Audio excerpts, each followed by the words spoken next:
Greetings, everyone. Welcome to JBMuwonge Talk Show. Today we have Bruce Afran.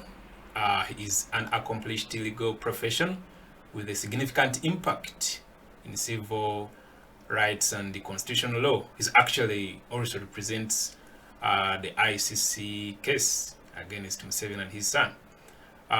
Please, Bruce, thanks for honoring our invitation. I know you are very busy, but thank you for honoring our invitation for today's JBMuwonge Talk Show. And please say hi to our viewers before we get started. Hello, everyone. I'm glad to be back here with JB. As you know, I'm Bruce Afran, and I'm Bobiwine's attorney and the attorney for those who are filing papers in the ICC. But more broadly, I've been representing the NUP and Bobiwine and this cause, throughout the world, talking to different people in different forums. So it's good to be here with everyone again today, and JB does a great job in running this show. Yeah, thank you, Bruce, for that. Now, getting started. On the 30th of this past month, that's April, this year, the United Kingdom imposed sanctions on the Speaker of Parliament of Uganda, that is Anita Among, and two other former ministers for corruption and misappropriation of iron sheets meant for the poor people in Karamoja. Could you provide an insight into the legal implications and the potential consequences for the individuals involved, both in terms of their personal status and their ability to carry out their duties and functions within the government? Well, JB, as a lawyer, sometimes people say we can't be brief, but I'll try to do both, explain and be brief as well. These sanctions are very important because it really represents the first time the UK has taken firm action against Uganda's government. Now, they didn't bring sanctions against Museveni or his son, but Speaker Among is among the highest people within the NRM and in the governing party apparatus. And this is an important statement. Now, it's interesting, JB, the parliament representative in Uganda said, oh, this is about the anti-homosexuality law. This is Britain's way of objecting to that. I don't think that's what's happening here, and I don't think Britain would bring sanctions against the Speaker of Parliament simply because of that. I think we have to look at what's really going on. They're charged with corruption about taking metal from a community construction program. I don't think the UK would get involved in that unless it was trying to send a stronger message. So first of all, JB, these sanctions are very serious. Anyone sanctioned, and the two ministers and Speaker Among, can no longer do any business in the UK. They can no longer send or receive any money through UK banks. They can't go to the UK or any UK territories. That will probably be honored by places like Canada and Australia as well. They are unable to do any business of any kind with anyone within the United Kingdom. So this is a very serious ban. They can't travel even to the UK. Now, for a leader in a Commonwealth country like Uganda, that's a serious burden. Now, undoubtedly, the EU will also begin to look at serious travel restraints, as will the US as to these people. Now, let's examine what's really happening here. Would the UK have done this just because of sheet metal that's taken from a community construction program? I don't think so. I think what's happening here is something more serious. You know, just last year, or early in the year, the US struck off Uganda from the AGOA, special preference for African agricultural products. And the stated reason was very blunt, because of the human rights violations. And this wasn't just a sanction against a few officials. Uganda itself is now taken out of AGOA because President Biden said its human rights record violates international law. So that's very important. So I think this is the UK's way of following on that and sending a message to Museveni and Muwonge that we're no longer going to be tolerating this kind of conduct by Uganda. We're going to start to crack down. And I think this is the UK's way of answering both what President Biden did And what we did in the ICC, we documented hundreds of cases of torture against NUP members, against ordinary citizens. And I think the UK is now responding to that. They don't want to so directly burn the bridges yet, but they're using this sheet metal as a way of sending a signal that the worm is turning, and Museveni needs to know that. Bruce, following the imposition of sanctions, the Uganda government stated recently its intention to engage with the United Kingdom regarding the rationale behind these actions. Now, we would love to know, is there a possibility for sanctions to be reversed, and if so, under what conditions or terms could this occur? Because if they are ready to engage, definitely, maybe there is a possibility that the sanctions can be reversed. Well, JB, I think that's Uganda's government saying we want to talk to the UK. But the UK didn't talk to Uganda first. It issued the sanctions under the UK Global Anti-Corruption Act. So Uganda may want to talk to the UK about the rationale behind the sanctions, but that doesn't mean the UK is going to speak to Uganda. And I think that's a very important distinction. The UK would not have done this if it was prepared to negotiate and remove these later. I think the UK government would be very embarrassed if it backed out so quickly, especially when the US has sanctioned the entire agricultural industry in Uganda because of the government's human rights record. I don't think the UK is going to back down. Crossing over to the United States, in its country report on Uganda, the United States Department of State documents the extensive crackdown on leaders and supporters of NUP by the Museveni regime. The report highlights the extrajudicial killing of NUP supporters, including Muwonge, who was tortured to death in February while in police custody.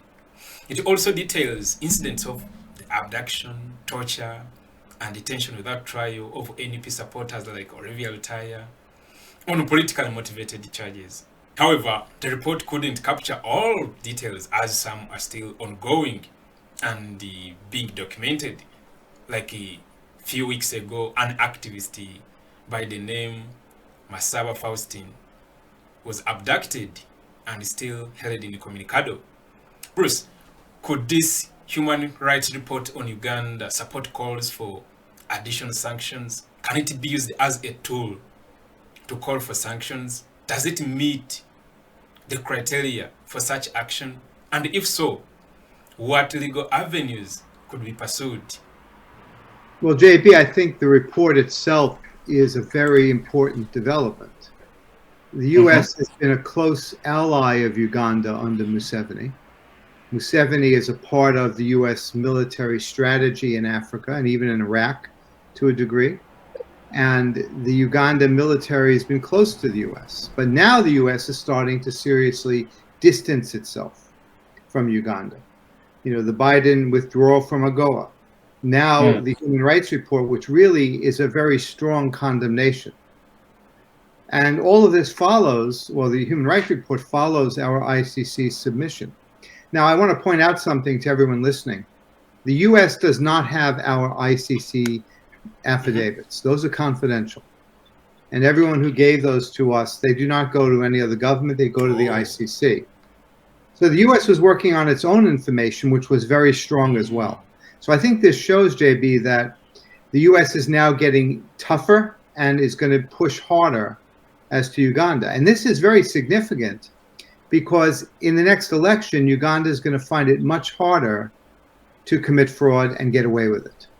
If the Biden administration is now doing these two things, withdrawing Uganda from the African Agricultural Preference Program, which is vital to Uganda because Uganda is an agricultural country, and then it issues a country report condemning very grossly these human rights violations. I think that means that if Museveni attempts to defraud the electorate again, the United States is actually not going to accept that. JB, these two developments are very important. Removing Africa from the Agricultural Preference Program, that's a major blow, removing Uganda. That's a major blow. Uganda is an agricultural country. And one of the easiest things it can export is agricultural products. And then the country report, which completely condemns the human rights violations. Now, the U.S. doesn't have all of the detail we have and that we gave to the ICC, but the U.S. report is still pretty broad and blunt and condemns Uganda's government outright. These two things tell us that the next time there's an election, and it's going to be coming up, Museveni is not going to be easily able to get away with committing a fraudulent election return. The U.S. is demonstrating now, it's now willing to distance itself from Uganda's government, and it's not going to accept a fraudulent election the next time around. And that vote's going to get closer and closer, and it's going to be much harder for Museveni to defraud the voters this time. And the U.S. is not going to be quietly accepting that. I want to add one more thing, JB.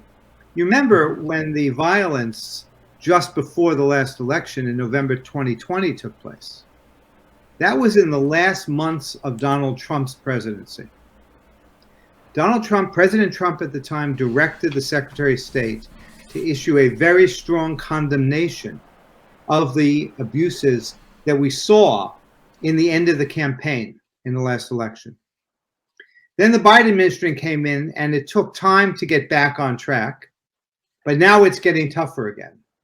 If President Trump comes back, I think Museveni is going to find he has a very strong opponent in office, because President Trump, just before he left office, issued a very strong condemnation as to human rights abuses by the Museveni government. And if President Trump comes back, we're going to see a much tougher U.S. policy. And we may be able to see the beginning of the end of this regime. And President Biden, as we see, is also becoming tougher as well. There's less and less tolerance in the U.S. for this kind of abusive government. Yes, Bruce. Could you please throw more light on the issue of using the Human Rights Report on Uganda as a tool to call for more sanctions on targeted individuals? Oh, yes, certainly. Thank you, JB, for reminding me on that additional issue. The report itself is the basis for sanctions in the U.S. Human rights abuses in the U.S. lead directly to sanctions. Unlike other countries, our laws allow human rights abuses to be the basis for very severe sanctions. And those include complete inability to use the U.S. banking system, and that really means the world banking system, because really the U.S. controls access to most international banks. No travel to the United States, no business in the U.S. So anyone put under those sanctions basically is out of business, and any individual or company. So the new report, the new human rights report, absolutely provides a basis for those additional sanctions. And it also tells us the U.S. is going to continue to work in that direction, because these reports are always updated. As you just pointed out, with the loss of Musaba Faustin. Yeah, Musaba Faustin. We see more and more cases arising. And so the U.S. pays attention to those. The next report is going to be even tougher.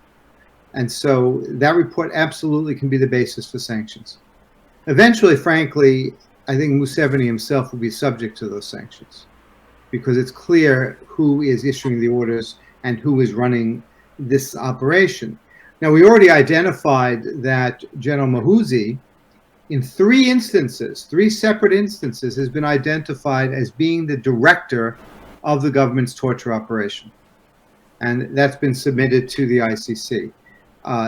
That eventually can be given to the United States Department of State, and they could very seriously examine that evidence and consider sanctions against General Muwonge. So the fact that Britain and the U.S. are both ratcheting up the pressure, this tells us that this regime is going to be in trouble. Yes, of course, we can see where it's heading.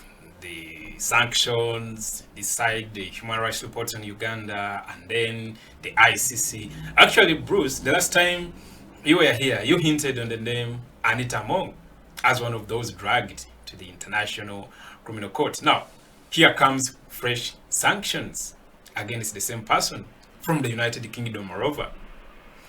I want you to elaborate briefly. What good does this serve to the case at the ICC? Because you are at the forefront of this. Well, you know, it's interesting that on their face, the sanctions are about stealing metal. Yeah, yeah. So it doesn't directly relate to human rights abuses, but it's obviously been issued not because of the metal, but because of the human rights situation. This is the UK's way of making a starting point. And I think the ICC will understand that point. And the combination of the US and the UK sanctions and reports will, I think, be important to the ICC in evaluating this. So we'll be actually supplementing at the appropriate time our papers to bring that forward to the ICC. I think this will be very important to the ICC. Now, we also have to remember the ICC is a unique court. It doesn't have unlimited resources. It spent a great deal of time on Ukraine and still is. It's now apparently looking carefully at events in Gaza and in Israel, and with respect to the Hamas attacks as well. And so they take their time, they have to. But they are going to look at our papers, they are looking at our papers, and that process will continue. And it's a powerful tool because the leaders of Uganda know that these bodies, these courts, these governments are looking after them, out for them. And not to protect them, but the worm is turning. These leaders in Uganda are now on the defensive, and we can see that happening more and more through all of these different actions. So I believe this will be very important to the ICC because it shows an international trend, and that's important as well. Of course, why all this is happening is because our courts are under the pocket of Mr. Museveni. He decides who goes to prison, who comes out, and all that kind of thing. Could be the sanctions and the pressure from those that support him, from those that finance him. That pressure will do something. Now, Bruce, there is a perception in the media that once the United Kingdom imposes sanctions on an individual, it is more likely that other countries such as the USA, Canada, and Europe may follow suit. Actually, in your previous submission, you hinted on it as well. So could you elaborate more on the feasibility of this happening and what role Ugandans can play to influence such actions? Because I tell you, Ugandans would love Canada, USA, Europe, and all the neighboring countries slapping sanctions on these officials that violate the rights of Ugandans. Thank you, JB. I think that's an important question. First of all, I think the EU and Canada and maybe Australia and countries like that will certainly be giving serious thought to sanctions against Uganda. There is a growing intolerance in the West for this constant dictatorship and human rights abuses. The very fact that both the US and the UK are now doing this, I think is going to encourage the EU, Canada, Australia to impose sanctions. And once that happens, that net is surrounding these people. And they can't go anywhere. They can't do any business. They can't do any banking. They can't travel, except to other disfavored regimes. So this is a very important step, and I believe the EU especially will take an interest. And I want to point out, the EU was one of the biggest supporters of Bobiwine's international call to condemn the human rights abuses in Uganda. And I think they're going to seriously look at all of these developments and may very well issue similar rulings, or member states will. One of the things ordinary Ugandans can do is to directly call the EU. It's actually very easy. Anyone with the internet can contact the EU's Human Rights Office, its Foreign Affairs Office, and any member of the European Union Parliament.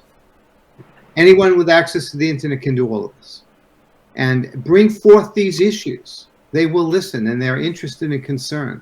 The EU has been very supportive of our attempts internationally to call attention to the torture and abuses. So every citizen of Uganda who can get to a computer at a library, their own computer, their phone, their friend's phone, can contact the EU, can contact the Canadian embassy or the Canadian consulate, the Australian embassy, the Australian consulate, the Italian, and any country that are members of the EU. These countries can be easily reached. And if Ugandans would begin to do this, that would make a difference internationally. Well, that sounds great, because people are really committed, and I'm very sure very many who did not know about this are going to start on it as allies are today. Now, Bruce, there is this one, of course, about sanctioning juniors and leaving the master untouched. Yes, Ugandans are complaining, and actually, I think they do have a valid point. They argue that it is unfair to sanction the juniors and leave the master untouched. Are there any precedents or legal frameworks that could be applied in the case of Museveni? Should there be a concerted effort to sanction him? How might such efforts be viewed in the broader context of international law and diplomacy? Well, I don't think people should be frustrated that the junior people are being attacked. First of all, the speaker is not junior. She's an important figure in the government. I think what's important to remember is that this is happening and is starting and is growing. That's the point. You know, you start smaller and you get bigger. So it's natural these governments will send a message focusing on some of the lower ranking people. Eventually that message will have to go higher and higher, and will eventually reach those who are truly in charge of the abuses. So people should not be disappointed. You know, everyone likes to complain. That's true, right, JB? I mean, let's face it. In politics, everyone wants to complain.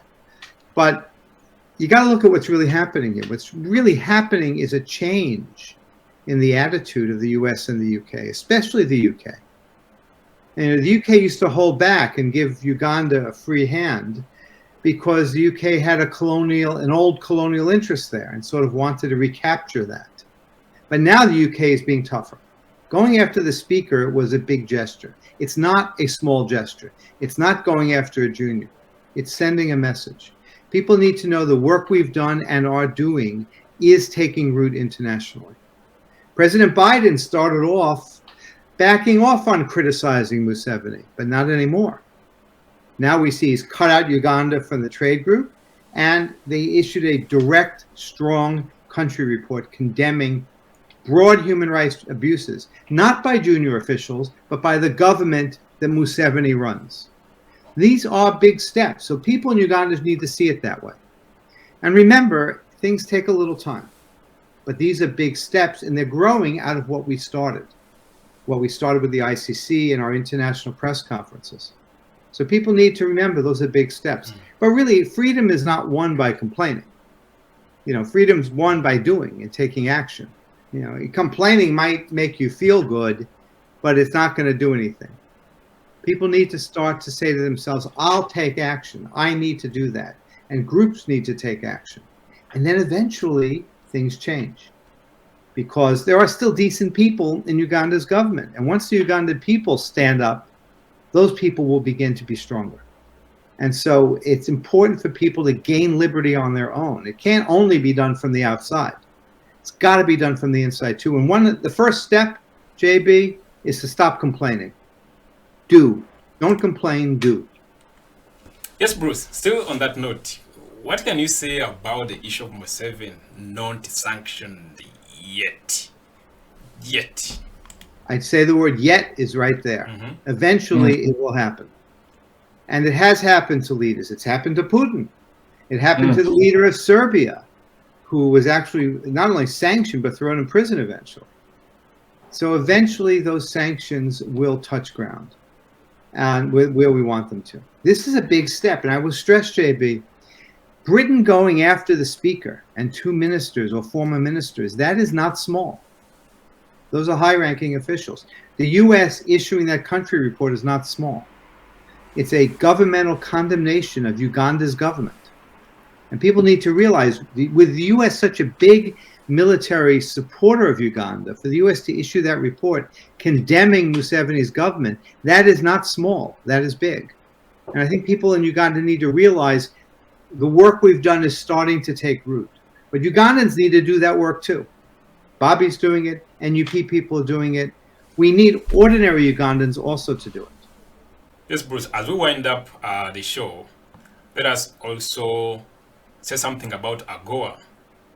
You and me both know at the start of this year, actually it was the 1st of January 2024, Uganda was suspended from AGOA due to its human rights record under Museveni. But of course, just like, dictators, Museveni is not going to fold his arms. He's going to fight back. And on this note, concerning individuals illegally representing Uganda to reinstate AGOA, Museveni's son-in-law, that is Odrek Rabogo, of course, was sent to the United States by Museveni. To cut deals and reinstate AGOA. But recently, he appointed the Oliver Kamanzi, who is representing the government of Uganda, without being registered with the Department of Justice FARA office. Now, I want you to expound more on this and explain very well, because these people, they are illegally representing Uganda. They are being presented as trade representatives, but they are not registered by FARA. So, what actions can be taken in response to this? Because this is really very serious. Well, certainly if someone's representing Uganda as a private citizen in the U.S., but isn't registering, that's a criminal offense in the United States. Yes. And that could be prosecuted. It can be brought to the attention of the Justice Department. We can do that. That would be an important step to take. But remember, we also don't want to cut off all communication. It's important that people speak to our government here and tell Museveni the way it is. Because no one in our government is going to close their eyes anymore to torture or human rights abuses. So when Museveni sends someone here or asks someone here to speak for him, they're going to get an honest answer from the United States, and Museveni's going to hear that. And so it's important that he hear that message. So it's not wrong that someone speaks to the government for Museveni. In a sense, we want that to happen. We want that message to be sent back to Uganda. But I think the fact that he's using people who are in the U.S. also shows that it's dangerous for Ugandan officials to leave the country, because they never know if the ICC has an indictment against them. And they never know whether or not the U.S. or some other country is going to bring some sort of charges against them. So the fact that he had to use someone in the U.S. who needed to register actually tells us that they're unwilling to send people here sometimes because they're fearful of what may happen legally. So I think we're making inroads into the government. Bruce, as we wind up today's show, this is the last one. It's about different forms of sanctions. There are various forms someone can be sanctioned. Could you explain to our viewers today the best choice, especially in the fight against dictators like Museveni? I'm not an absolute expert on sanctions, of course, but I am a lawyer and I'm very well versed in international law and U.S. law in general. Sanctions in the U.S. for human rights violations are very, very broad. When someone is sanctioned in that way, they're blocked from the banking system. And that's huge, because the banking system of the U.S. is the world banking system. If you can't get onto the U.S. banking system, there's very little you can do.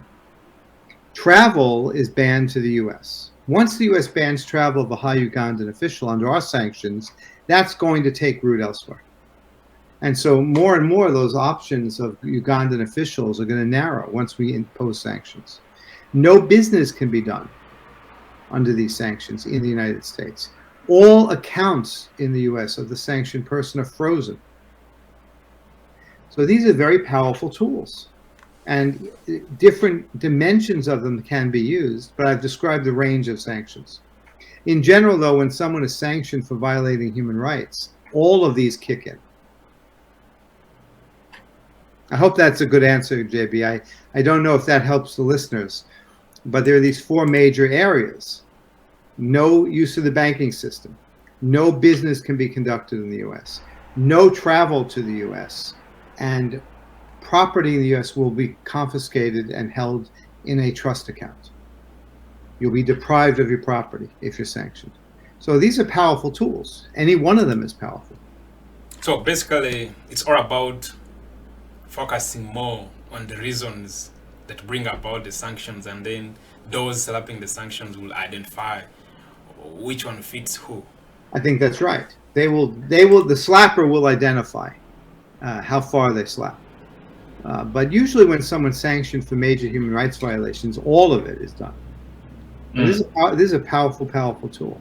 And I believe we will eventually get to the point of sanctioning Museveni and his son, General Muwonge.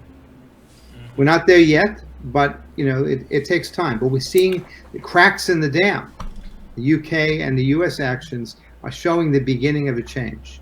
And as we get towards the next election in Uganda, it's going to be impossible for the government to fraudulently deprive people of their choice. Because every time there's an election, more and more people will vote for the opposition, will vote for the NUP. It's going to get harder for Uganda's government to try to deceive people. And that will become known. So I am very confident that we're going to start to see change in this regime, in association with the next election.